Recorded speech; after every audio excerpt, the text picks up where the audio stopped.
mchana nakupa sifa, day and night Lord I'll give you praise. Kila niendapo nakuinua, I will honor and live for you. Niweze kushiriki nasi katika ujumbe ambao nafikiri ni muhimu kwetu kwa kila Mkristo, sisi ambao tumemjua Bwana. Ujumbe ambao nimeuita be sober, avoid careless living. Be sober, avoid careless living. Let us pray. Baba, katika jina la Yesu Kristo ninakushukuru na kuambia asante Bwana kwa sababu ya kunipa nafasi siku ya leo kuweza kusimama Bwana mbele ya watumishi wako Bwana, kuweza kushiriki neno lako. Naomba Mungu uweze kuweka neno lako ndani yangu, ukanipe Bwana usemi, ukanipake mafuta yako. Jehova Mungu, ninene neno lako liweze kuwa la msaada katika maisha yetu.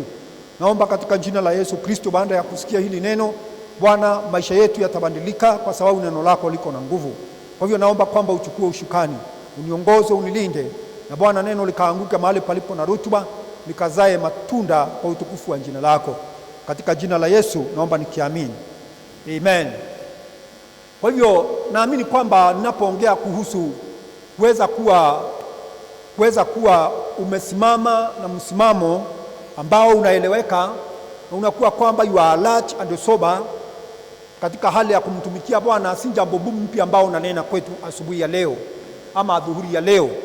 Hili ni jambo ambalo ni muhimu sana kwa kila Mkristo wapendwa. Neno la Mungu linatuambia ya kwamba tuweze kuwa watu ambao wanajua kile ambao wanafanya, na tuweze kuwa watu ambao tuko timamu tunapotumikia Bwana. And I believe tunapoongea jambo kama hili about being sober and alert as we serve the Lord, naamini kwamba wengi wetu hapa mnaelewa inamaanisha nini. Sitaingia sana katika hali ya kueleza. Ni mfano mzuri kwamba hakuna mmoja wetu hapa ambao huwa analala kwa nyumba ambayo haijafungwa mlango. Mlango unapoenda kulala usiku unahakikisha ya kwamba umerudisha mlango, kwa sababu hujui ni mambo gani ambayo yanaweza kuja usiku. Wezi hutembea usiku, wakora na wanyang'anyi hutembea usiku. Nyakati za kale huko, nyakati miaka mingi ambayo imepita, ndio tulikuwa hatuogopi, ndio tulikuwa kwamba wakati huo tulikuwa mambo yalikuwa yako sawa sawa. Nakumbuka mahali ambao mimi nimekulia, tulikuwa ni nyumba ambayo ilikuwa hata mlango hakuna. Ilikuwa kwamba wakati huo unaweza kuweka kitu hivi kwa mlango tu na ukalala ukaamka asubuhi.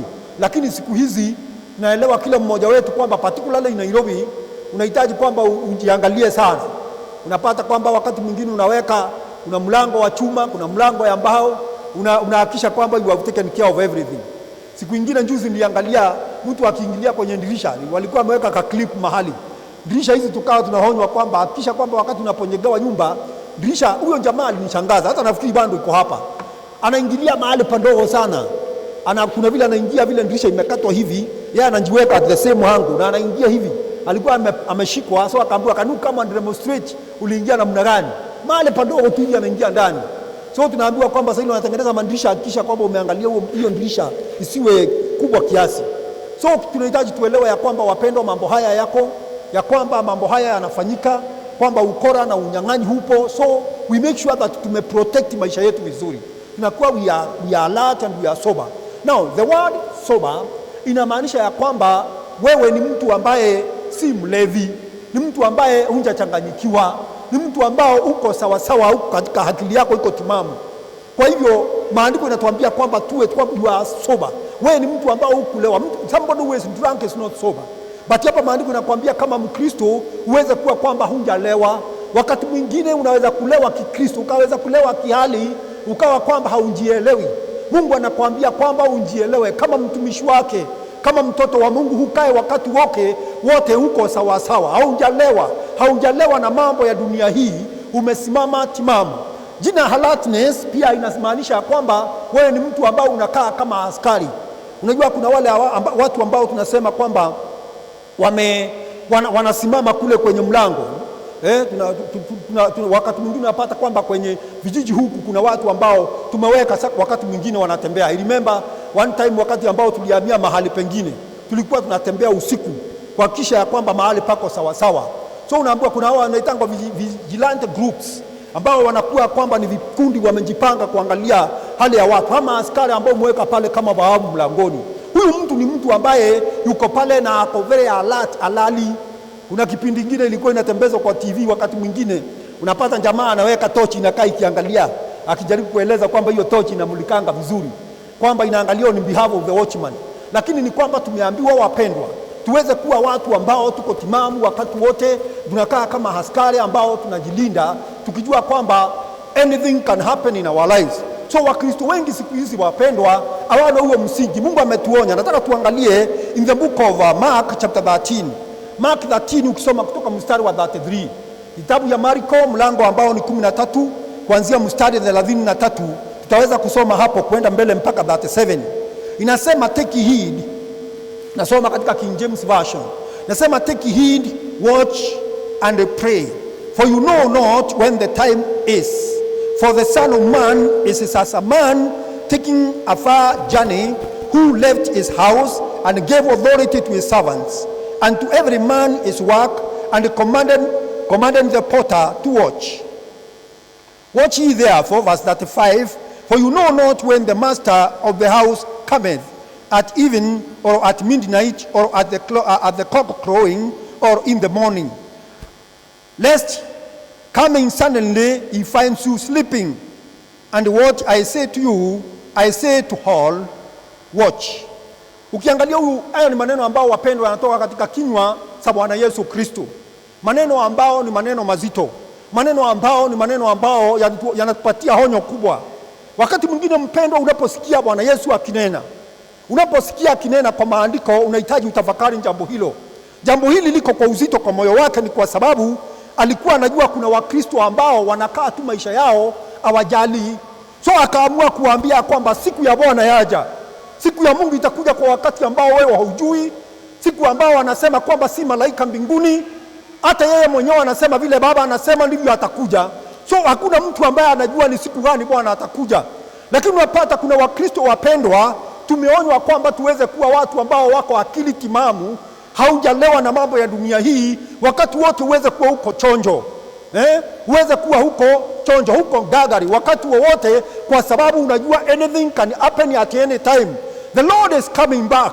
Maybe probably kwa vile ambavyo amekaa miaka mingi na tunaona kwamba Yesu Kristo bado hajatokea kama vile ambavyo tumekuwa tukitarajia for over 2000 years, unasema kwamba bado haji. Ishara ambao ziko duniani wakati huu wapendwa, ishara ukiangalia kulia na kushoto. Asubuhi nilikuwa naongea na mama, hii jambo mimi kwangu imekuwa ni nzito kwangu. Maybe you have not been touched like me. I like somebody who I love prophecy, na nafurahia pia kuona mambo ikitimia mbele ya macho yangu. And I'm usually very much concerned with the Jews, because I know vile tumeambiwa kwamba wao wanakaa ni kama unaangalia ni kama mkuyu. Unaambiwa kwamba wakati ambao you see it shedding all its leaves, inakwambia kwamba kuna kitu. So I'm usually very careful. And given that the land of Ukraine, mahali ambao kunapigwa saa hii, ni mahali ambao president ni Myahudi, watu wengi pale ni Wayahudi, nikawa moyo wangu unanisaidia kuelewa ni nini inaendelea. Na kwa hivyo kuna vitu ambavyo vinafanyika wapendwa, kwamba nilikuwa naambia mama, namwambia kwamba usione tu vita. Wakati mwingine natoka na machozi nikiona yale yanaendelea. Usione tu vita hii inaendelea mahali pale. Angalia ukijua ya kwamba Mungu wakati mwingine anafanya kazi kwa njia hatuelewi. There must be some things that are happening in the spirit world, ambao kuna setups fulani Mungu anafanya kupitia mambo haya. Lakini hata hivyo watu wanateseka. Nataka niwaambieni ya kwamba wapendwa, kuna wakati mwingine wa Kristo wanakuwa they are not alert, they don't know what is happening around them. Na kwa hivyo Yesu Kristo atakuja na awapate kama hawajui. Tunajua ya kwamba Jesus is coming at any time. So akawa anawaonya maneno hapa, akawaambia kwamba take heed. Anawaambia vizuri sana. Hiyo ni kama anakuambia kwamba watch out. Unajua ukiambiwa watch out, Yesu akwambia watch out ni kumaanisha kwamba huwe mwangalifu. Lakini unapata jamaa tu tunakaa tu ni kama hatujali. Mambo yetu vile tunafanya ni kawaida. Tunalewa na mambo ya ulimwengu huu. You can do anything that you want. You don't care what is happening around you. Kanisa, wacheni niwaambie kwamba Yesu anakuja. Bwana asifiwe sana. Remind the person sitting next to you that Jesus is coming again. Wakati mwingine unajua tunakaa ni kama watu ambao tulifika tukaanza kuelewa kwamba we are on the way, we are pilgrims, hallelujah, we are sojourners. Hatuko hapa wakati mrefu, kuna mahali ambako tunaenda. Yesu akawaambia kwamba take heed, watch and pray. Hallelujah, Bwana asifiwe. So tunaambiwa kwamba utuwe waangalifu, na akasema kwamba muwe macho. Muwe macho. Kuwa macho mpendwa, hauwezi kuwa macho kama umelala. Hauwezi kuwa macho kama umekaa umetembea ukaenda kwingine. Ni kwamba ukae ukijua kwamba Yesu anarudi na maisha yako uyatengeneze yawe sawa sawa. And God has given us everything. So I'm challenging you today, I'm challenging myself that we should watch and pray. Na maombi imeshinda watu wengi. Maombi imeshinda watu wengi. Wakati ukija, wakati ambao tuko na maombi hapa kama siku ya Friday, the number that comes, hallelujah, Mungu atusaidie. The number that comes, si namba kubwa sana. Na unashangaa kwa nini? Kwa nini watu hawana mzigo wa maombi? Na maombi tunajua kwamba ndio njia ya kufanya Mkristo hawe na nguvu. Ni kwa nini inakuwa hivyo? Ni kwa sababu shetani anajua when you pray, ukiwa mtu wa maombi, utakuwa kwamba uko alert kama vile tumeambiwa na Yesu, na ni vigumu sana kuingia katika mitego ambao anataka watu wa Mungu waanguke. So akasema kwamba huyu mtu katika 34 anasema kwamba it's like the son of man is as a man taking a far journey, mtu ambaye alitoka kwake akienda safari ya mbali na akapatia watu kazi ya kufanya. Anasema kwamba to every man is work and commanding the porter to watch. Kwa hivyo verse 35 anasema watch ye therefore, for you know not when the master is coming. Hatujui anakuja lini. Kwa hivyo wapendwa, tumeonywa, tumeambiwa kwamba tuhakikishe kwamba tunaangalia, tunajua ni wakati gani ambao Bwana Yesu anaporudi. Petro in the book of 1 Peter chapter 5, Petro wa kwanza mlango wa 5 mstari wa 8. 1 Peter chapter 5 verse 8. Maandiko hapo imetuambia kwamba pia tuweze kuwa watu ambao tuko alert. Sababu anatuambia kwamba we are supposed to be sober, to be vigilant, for the devil is roaming around. Sema kwamba shetani anatembea kama vile simba akitafuta mtu wa kumeza. So tunaambiwa kwamba be sober and be alert. Hiyo ndio kitu. Unaona kwamba Petro anarudia yale maneno ambayo Yesu alikuwa ameyasema, akayarudia. Akatuambia kwamba we should be sober, we should be alert, because the devil is roaming around looking for somebody to devour. Nataka nikwambie mpendwa kwamba kama kuna kitu unahitaji ni kwamba uhakikishe uko akili yako iko timamu, umekaa gangari na umekaa kama vile inahitajika. In the book of Judges ningependa tuangalie mfano wa watu fulani ambao walikuwa wanaishi kwa njia fulani hapa, kwa njia ambao ni ya ajabu. Katika kitabu ambao ni ya Waamuzi, ningependa tuangalie huo mlango, the book of Judges. Nataka tuangalie katika mlango 18. Judges, would like us to look at Judges chapter 18. Tataka tuweze kuangalia kutoka mstari ambao ni wa 7. Hii ni jambo ambalo nataka tusome hapa. Ni wana wa Dani. Danites walikuwa ni watoto one of the tribes of the 12 tribes of Israel. The tribe of Dan. So hawa watu wakati ambao watu walipokuwa walikuwa wamengawiwa, wakawa kwamba hawakupata mahali, na ikawa kwamba wanahitaji wao watafute mahali ambako watakuwa. So wakaenda wakitafuta mahali ambao wanahitaji pia wao waweze kuteka na kuchukua. Unajua vile walikuwa kule, unaingia na mnateka unachukua. Kwa hivyo wakaenda. Walipoenda kuna mahali walipitia, kulikuwa na nabii alikuwa anaitwa Mika, na wakawapitia pale, akaongea na yeye wao na akawabariki. Lakini kuna kitu nataka tujifundishe hapa. Ukiangalia katika mstari ambao ni wa 7, nataka tusome kutoka mstari wa 7 mpaka 10. Ukiangalia kutoka mstari wa 7 inasema hivi: So the 5 men departed and came to Lais, and saw the people that were there, how they dwelt carelessly. I know your versions ambazo tunatumia ziko mbalimbali. So unajua yako inaweza kuwa kwamba inaongea kitu kingine. Inaweza kusema kwamba iseme hiyo carelessly. I'll put it differently. So anasema wao akaweza kupata kwamba hao watu waliishi vile walivyoishi. They were there living securely. Kuna mahali pengine version zingine zimeitumia kama secure. Wanasikia kwamba wao wako sawa. Lakini I like King James version nasema kwamba they lived carelessly. Kwa nini they felt like they are secure? So wanasikia mimi niko sawa, na kwa sababu niko sawa mimi sijali. So maandiko King James inasema kwamba they lived carelessly. Alafu ukiangalia pale inasema kwamba they lived carelessly after the manner of the Sidonians, quiet and secure. Sidonians wanaonekana walikuwa wanaishi na mwenyewe, they were quiet and secure. Unakuwa kwamba wewe unakaa ukijua kwamba mimi niko sawa. Hakuna kitu inaweza kunistua. So wakiwa wanaendelea namna hiyo, walikuwa wameenda kuangalia mahali ambao wanaweza kuteka. So wakaja wakaangalia hawa watu vile wanavyokaa. So inasema, and there was no magistrate in the land that might put them to shame in anything. So anasema kwamba, and they were far from the Sidonians, and no business with any man. Now, having no business with any man, and no dealings with anyone. Ni kumaanisha kwamba hawa jamaa walikuwa wanajisikia sio wako sawa.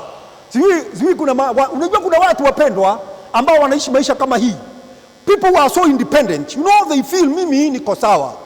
Na kuna watu ambao katika hali kwa sababu ya vile wamefanya kazi zao, mtu anasikia kwamba mimi am secure the way I am in the worldly matters. Now, kwa mambo ya kiroho, there are some people also, wale ambao wengine wameishi maisha ya kiroho, unasikia kwamba mimi am secure, and they don't care. They live careless lives, kama vile maandiko inasema hapa. So maandiko inasema kwamba hawa watu walikuwa naishi carelessly, bila kujali. They didn't have fortified cities. Kwa kulikuwa tu ni mahali open, you can come and overrun. Kwa sababu hakuna njia yote ya kujiprotect. So maandiko inasema kwamba wakawa hawa watu walikuwa namna hiyo. Ukiangalia katika version nyingine pale, walikuwa inatuambia haji, inasema kwamba they were undisturbed and unsuspecting. Ni watu ambao hawajali, yani hakuna kitu inawasumbua na hawastuki. Na hivyo ndivyo wapendwa wa Kristo wengine wako hivyo. They are not suspecting anything can happen to them, and they not feel disturbed. So you live careless lives. Bwana anakuambia siku ya leo mpendwa, wewe ambao unatembea na Bwana, ukae ukijua kwamba we are very different from the world. Ile siku ambayo tulikubali kumpokea Yesu kama mwokozi wetu, ndio siku ambayo tulimruhusu kwamba aweze kutawala maisha yetu. Tumpatie nafasi, atuongoze, atulinde, atutende vema. Bwana asifiwe kanisa. Tuweze kutembea katika njia za Mungu, tumfurahishe baba yetu. Tusikae watu ambao hatuelewi tunatoka wapi tunaenda wapi. Naomba kwamba tuweze kuwa wakati wote tuko katika hali ya utimamu. Tumesimama tukijua kwamba we are not here permanently, we are people who are passing on. Na kwa hivyo tujue kwamba Yesu anakuja wakati wowote. Tusikae kama hawa watu ambao walikaa kama wamefika. Usikae kama umefika ndugu yangu. Ukae kama mtu ambaye anajua kwamba anything can happen to your life at any time, ama Yesu anaweza kutokea wakati wowote. So maandiko yanasema kwamba they didn't have any dealing with anybody. Kukosa kuwa kwamba una dealing with anybody ni ile hali ambao wakusikia kwamba mimi nimejitoshelesha kivyangu, sihitaji watu wengine. Wacha niwaambie wapendwa, kama umeona kwamba umekosa kushiriki na watu, ukawa kwamba wewe tu umetosheka hivyo, and I want to challenge us today. How many times have you attended meetings katikati ya wiki? Bwana asifiwe sana. It demands kwamba wakati ambao umeshikamana, you sacrifice. That's why it is called sacrifice. Unaamua kwamba I am going to do it differently. Mimi nitajaribu uwezekanavyo nijikane na nifike kanisani. So ujiulize kwamba wewe ni aje. Unaona hawa jamaa unaambiwa kwamba they did not have dealing with anybody. Wao walikuwa nasikia kwamba wametosheka hivyo na hawakujali mtu. Unakaa mtu independent minded. Kama Putin huku Russia vile anafanya saa hii. Jamaa yeye mwenyewe yuko kivyake, anakaa kwenye long table, amekaa kona hii na wale wengine wanakaa kona hiyo, anaanza kupeana commands mpaka watu wamemuogopa. Amejiweka kando na watu wale wengine. Unaamua maamuzi ambao baadaye anakuja kukuaibisha.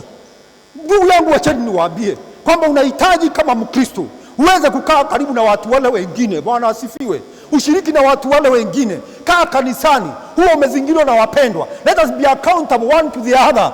Usiwe kwamba you don't have any dealing with the people. Ukishatoka kanisani siku ya Jumapili, umeenda. Nobody knows where you are. Nobody knows what happens to you in between the week. Wacha iwe kwamba wakati wote we are attached with others. Uwe na dealings na watu wale wengine. Uwe mtu ambaye ni mshirika. Usiwe alone man in a lone world. Bwana asifiwe sana.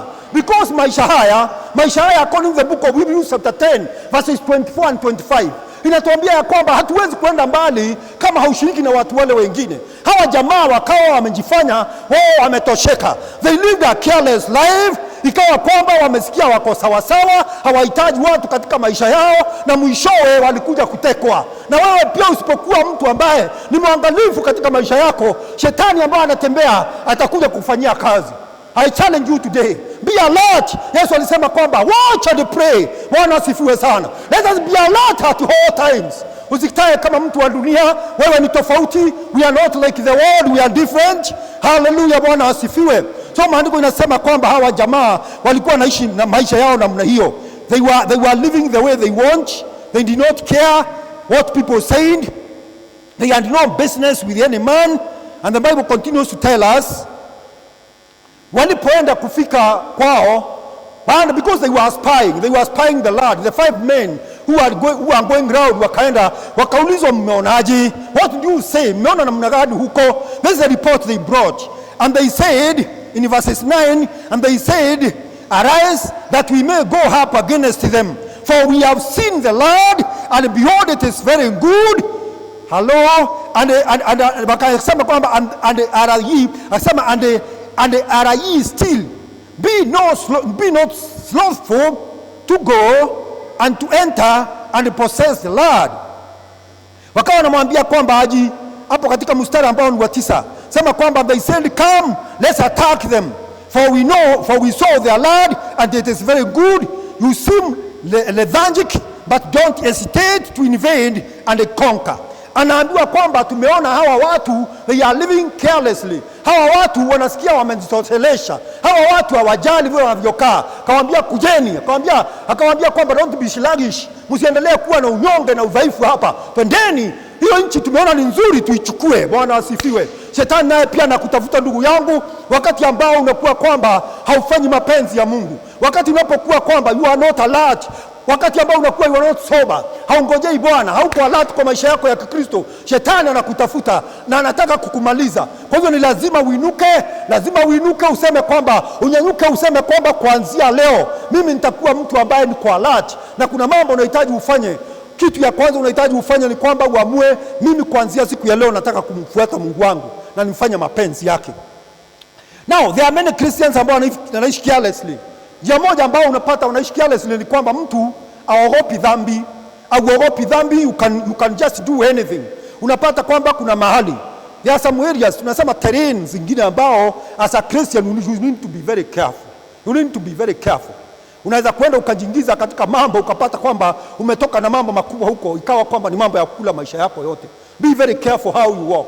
So unapata mtu aogopi dhambi, yeye unapata kwamba vile anavyo interact na akina dada, ana interact nao carelessly, he doesn't care. Vile brother sister ana interact na wadada na wandugu wengine, unapata kwamba he doesn't care, wana interact tu ni kama mtu ambaye ana interact na mke wake na mume wake.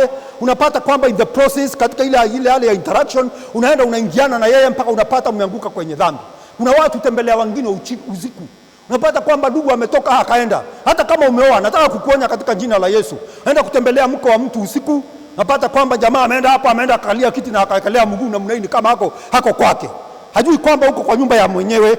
Unakaa ni kama mtu ambaye amefika na haogopi. Unapata kwamba mtu anapatia mwingine appointment. Anamwambia kwamba tukutane katika hoteli fulani tukule.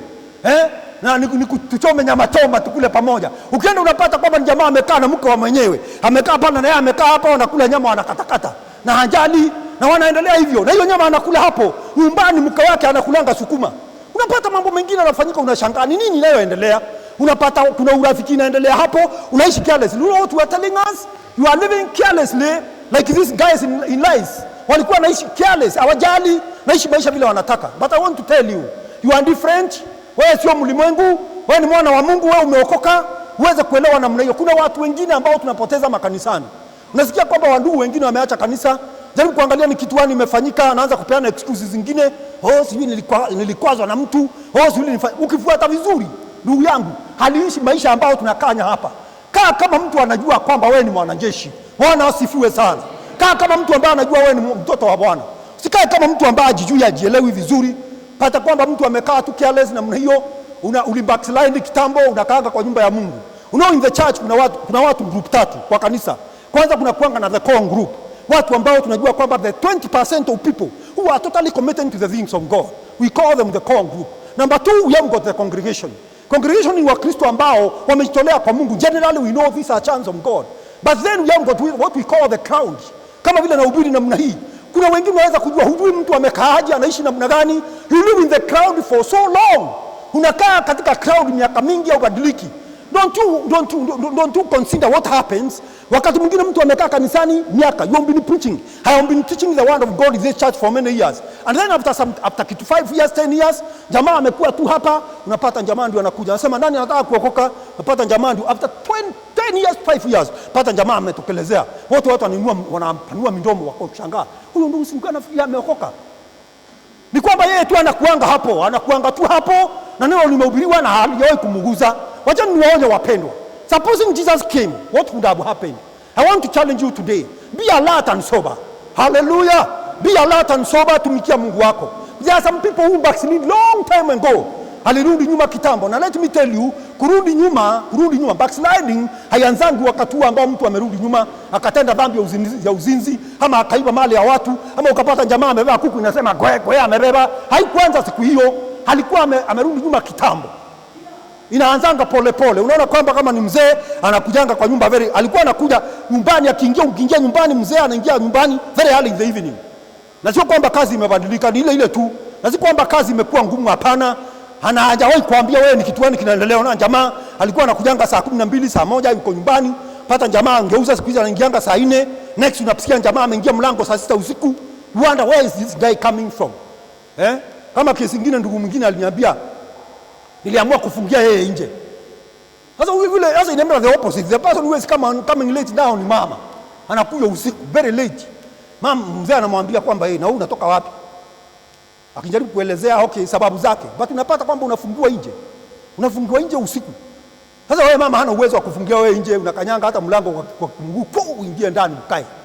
Lakini wapendwa, wacheni niwaambie, we are different. Bwana asifiwe sana. We are different. Na mama ukiona mzee anatembea namna hiyo, wewe kuja uniambie, tuite yeye, tuulize yeye maswali. Kwa sababu tuko hapa, that's what we are supposed to do. Bwana asifiwe. Usikubali kukufia kwa nyumba peke yako. You are a pastor. Bwana asifiwe. Wewe kuja akikwambia ulinistaki kwa pastor, tutaongea.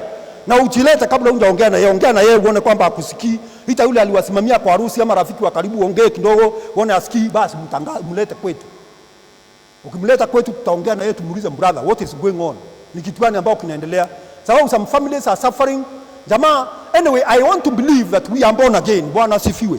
We don't do those things. Lakini hakukosangi watu wanakaa hivyo. So ndio nasema kwamba tuweni careful. Usitembee kukaa hivyo. Nasema kwamba siku ya leo Yesu anatuonya, anatuambia kwamba watch. Hallelujah. Watch. Anatuambia kwamba amjui ninarudi siku gani. Mungu atusaidie sana. Kitu kingine ambao unahitajika ni kwamba unapata jamaa yuko kanisani, you don't practice the things of God. Jamaa yuko pale tu. Let me tell you, kama unatumikia Mungu katika hali ya huduma ambao tumepewa na Mungu. Kama mkutano ambao tulikuwa nao hapo wa vijana jana, uwe kwamba kijana yuko hapo. Ingine kitokea yuko pale. Na unapata kwamba uko na shughuli za Mungu, unafanya mambo ya mbinguni. Hata Mungu anakupatianga protection. Unapata jamaa kwamba kazi ya Mungu hapatikani, mambo ya kuhusika yeye is not there, ni mtu tu hivyo. Na unapata kwamba unasema naenda mbinguni. You don't get involved in the things that affects the kingdom of God. Kuna mahali ambao utafika, ndugu yangu, ujipate kwamba umekwama. Kwa sababu you are not doing what God called you to do. So nataka niwa challenge tena. Kama unataka kukaa vizuri, tumikia Bwana. Jitolee kwa Mungu, kuwa mtu wa maombi, soma neno la Bwana, unjipeane vizuri. Na kitu kingine nataka kuongea ni kwamba watu wengine wanapotea kwa sababu wanachagua watu ambao ni marafiki kwa maisha yao, watu wabaya. Na hiyo ndio shida ile kubwa tuko nayo. Hata watoto wengine katika nyumba ya Bwana. The kind of friends that you have, hawa marafiki ambao unatembeanga nao, wana affect maisha yako. Tunaambiwa kwamba birds of a feather fly together. Tunaambiwa kwamba marafiki, ukiona mtu tu, ukiona mtu ukitaka kujua mtu vile anakaa, angalia rafiki anaotembea na yeye. Unasikia ndugu ambaye ameokoka anatembea na mtu mwenye dhambi, unashangaanga huyu mwenye dhambi haokoki na wanatembea na yeye mwaka moja, mwaka mbili. Na wanatembeanga ndani, ile urafiki wa kindani sana. A question is there. My brother, unahitajika kwamba umsaidie huyu mtu. Kama umsaidie then kuna shinda mahali. Inatakikana wapendwa, tuweze kuwa tofauti katika maisha yetu. The kinds of friends we choose to walk with, because the Bible says that bad company corrupts good morals. Bad company corrupts good morals. Wale unaotembea na wao, mambo gani ambao mnaongea? Utapata kwamba mkienda kuongea wanaongea kilimwengu. Unajua mambo ya kilimwengu ni gani?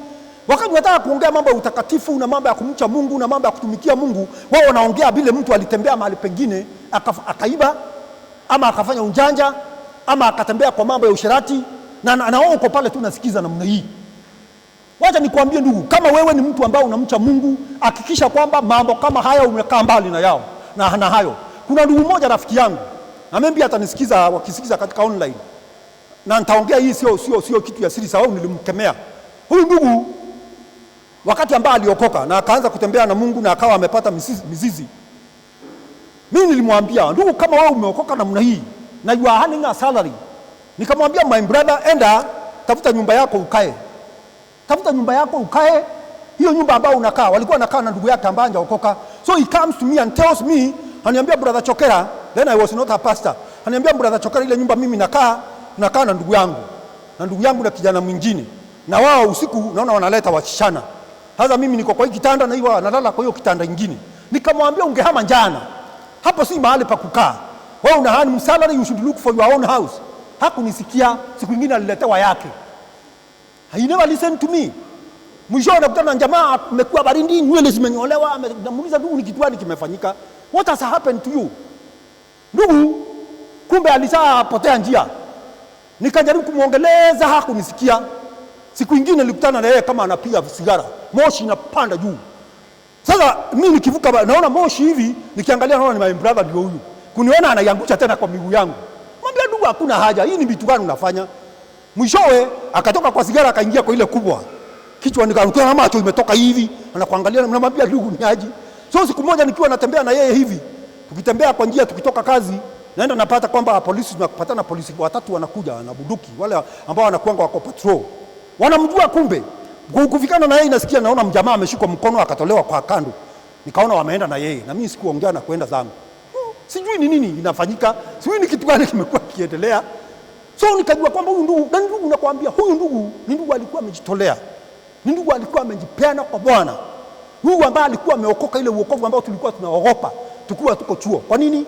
Wakati ambao tunasoma pamoja hivi, tukianza fasting ya siku 3, wanashikana na wadada wengine. Wale wadada walichallenge mimi nikajawa na Roho Mtakatifu. Wanashikana na hao wadada, wanaenda siku 7. Ninyi mmesema 3, mnapatanga hao wengine uendeleanga.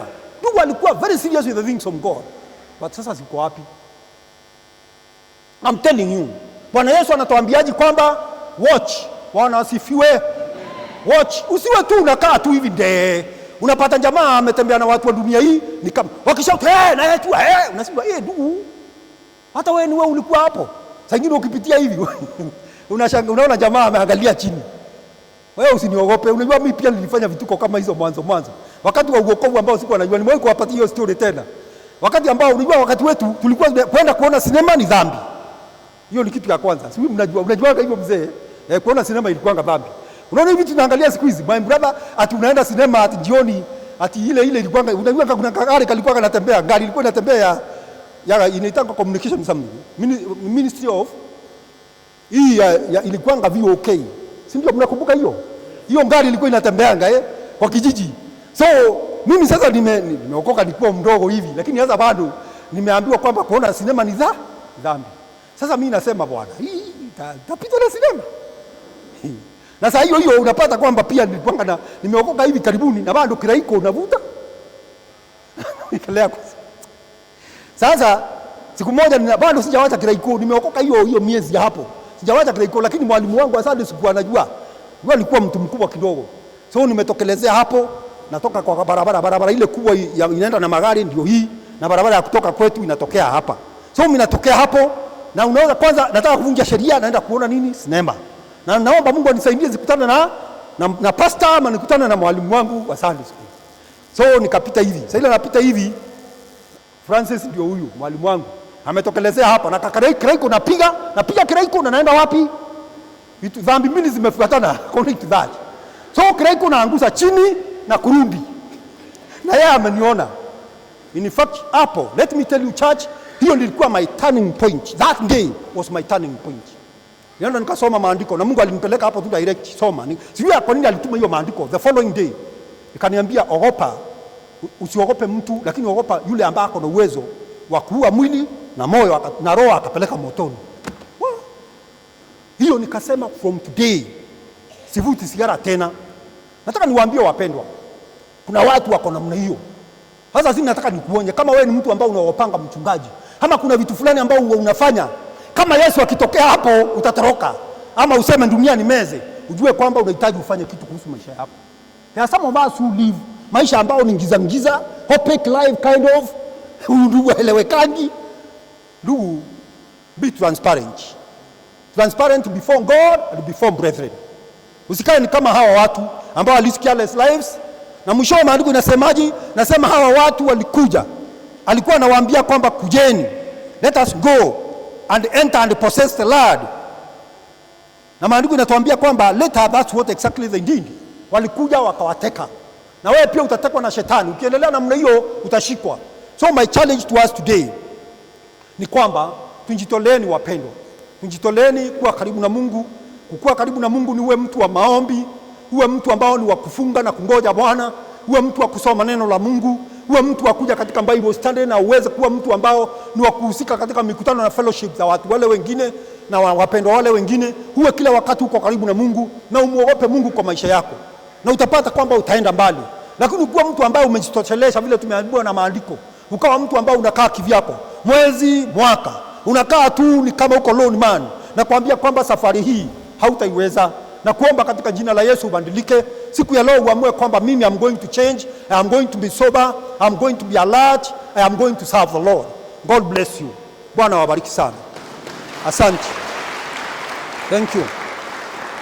Naomba kwamba tusimame tuombe. Tusimame tuombe. I believe we have been challenged. That's the desire of my heart. I believe the Lord has spoken to your heart. I want us to talk to the Lord. I want you to open your mouth, even those that are following us online. Speak to the Lord, tell God something. Mwambie Bwana aweze kuintervene katika situations katika maisha yako. Yale mambo ambayo unajua ndio yamekuzuia kutembea katika njia za Bwana. Yale mambo ambayo yamekuzuia ukose kuwa alert, uweze kuinua mbele za Mungu, mwambie Baba akusaidie. Kama ni kazi, unajua kuna kazi zingine wapendwa ambao unajua kwamba they are very challenging. Kazi zingine napata kwamba dada ameamua kufanya kazi katika baa, na anakuja katika nyumba ya Bwana, unajua hawezi saidia hata kutaka unafanya wapi.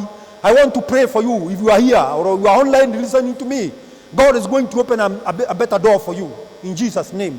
Kama kuna mahali ambao unasikia kwamba umeshikwa, inakuzuia kutumikia Mungu kama ipasavyo, na kuomba kwamba mpendwa, siku ya leo acha tuinue mambo haya mbele za Mungu.